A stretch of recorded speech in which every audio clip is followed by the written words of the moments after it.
नमस्कार, मी रश्मी श्वास सुखाचं या चॅनलमध्ये आपलं स्वागत करते. आज आपण आपल्या चॅनलवरती पाहणार आहोत उकडीचे मोदक, ते सुद्धा सूर्यफुलाच्या आकारांचे आणि वरती सुद्धा एक छोटंसं गुलाबासारखं फूल किंवा तुम्ही त्याच्यामध्ये दिवा कसा लावू शकता ते आज मी आपल्याला दाखवणार आहे. चला तर मैत्रिणींनो, यासाठी लागणारं साहित्य काय काय ते आपण पाहूया आणि आपल्या व्हिडिओला सुरुवात करूया. सर्वात प्रथम मी इथे घेतलेलं आहे तांदळाचं पीठ घेतलेलं आहे एक मोठा बाउलवर. तसेच मी तेवढंच खोबरं सुद्धा घेतलेलं आहे. खोबरं आपण जे घेतलेलं आहे 2 वाट्या, त्याच्या निम्म म्हणजे 1 वाटी गूळ घ्यायचा आहे. वेलची पावडर घेतली 1 चमचा. 2 चमचे मी साजूक तूप घेतलेलं आहे. सुरुवातीला आपण आतलं जे सारण आहे ते तयार करूया. 1 चमचा इथे मी पॅनमध्ये तूप घातलेलं आहे. तूप आपलं थोडं वितळलं की त्यामध्ये आपण गूळ घालणार आहोत. काही जणांना गूळ म्हणतात की गूळ किसून घ्यायचा वगैरे, ते तेवढं आपल्याकडे वेळ नाहीये. तर आपण झटपटीच्या काळाच्या मध्ये अगदी धावपळीचं आपलं जीवन आहे, त्याच्यामध्ये आपण सरळ गूळ थोड्याशा तुपामध्ये आपण परतून घेतला तर तो वितळतो आणि गूळ वितळेपर्यंत आपण आपली बाकीची तर कामही करू शकतो. इथे आपण बघू शकता थोडासा परतून घेतला, आपला गूळ वितळून झालेला आहे. एक साधारण 3-1 मिनिटांमध्ये तो गूळ वितळून झाला. त्यामध्येच आपण आता वेलची पावडर आपली घातलेली आहे 1 चमचा. नंतर आपण आपलं ओलं जे खोबरं आहे ते किसून घेतलं होतं. गुळापेक्षा डबल आपण इथे खोबऱ्याचा वापर केलेला आहे. एक साधारण 2.5 वाटी घेतला तरीही चालेल. पण गुळ मात्र तुम्ही 1 वाटी घ्यायचं आणि 2.5 वाटी आपण खोबरं घ्यायचं आहे. कारण खोबऱ्यामध्ये पण थोडं ओलसर, थोडं सुकं खोबरं असतं. त्यामुळे थोडंफार कमी जास्त प्रमाण होऊ शकतं.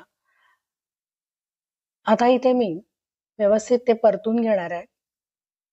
आपण बघायला त्यातली त्यातलं सारण जे आहे ते तयार झालेलं आहे.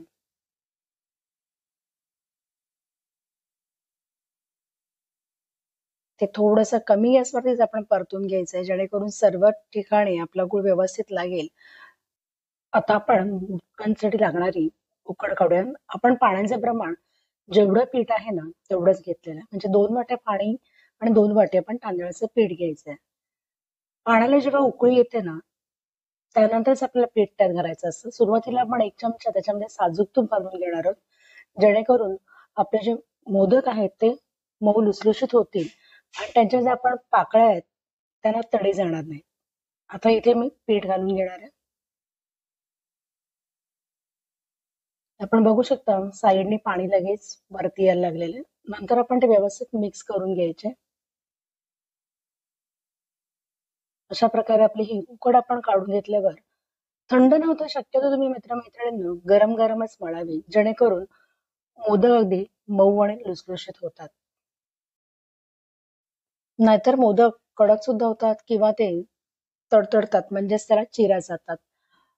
आता आपली उकड काढून झालेली आहे, ते एका ताटामध्ये आपण ती काढून घेणार आहोत आणि पाण्याचा थोडा थोडा हात लावून आपण ते मळून घ्यायचे आहे.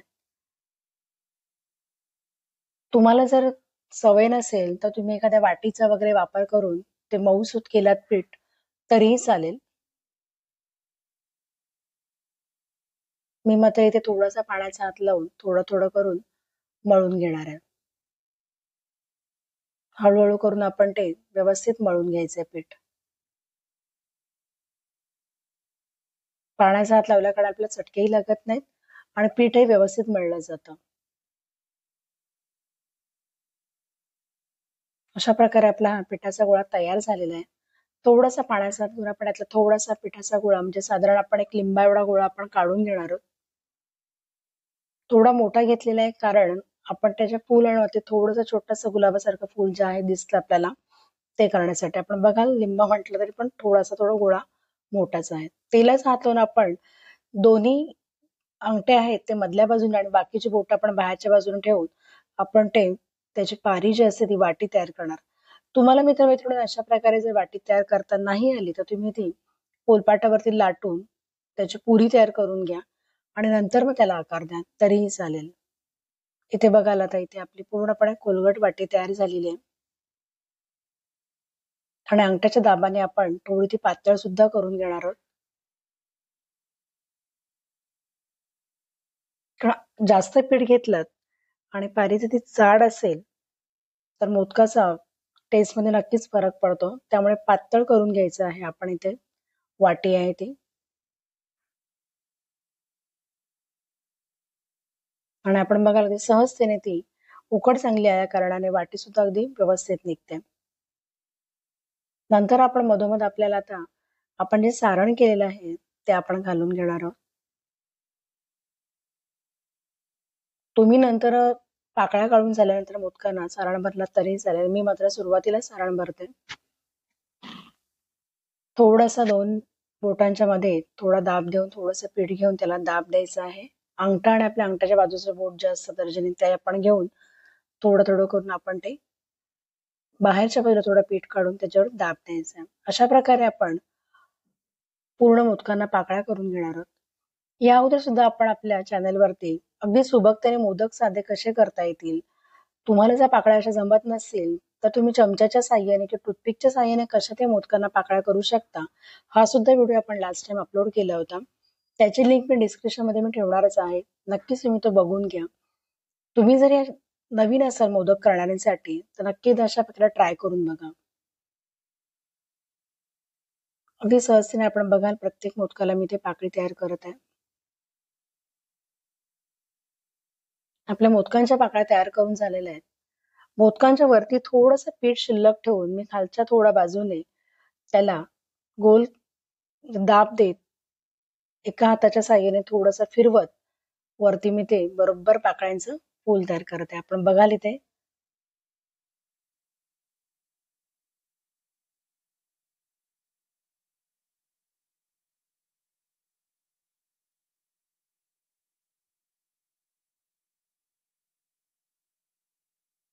आपल्याला दिसेल आपल्या खालच्या बाजूला मोदक तयार झालेले आणि वरती मात्र थोडासा गुलाबासारखा आपल्याला म्हणजे एका फुलाचा आकार आलेला आहे.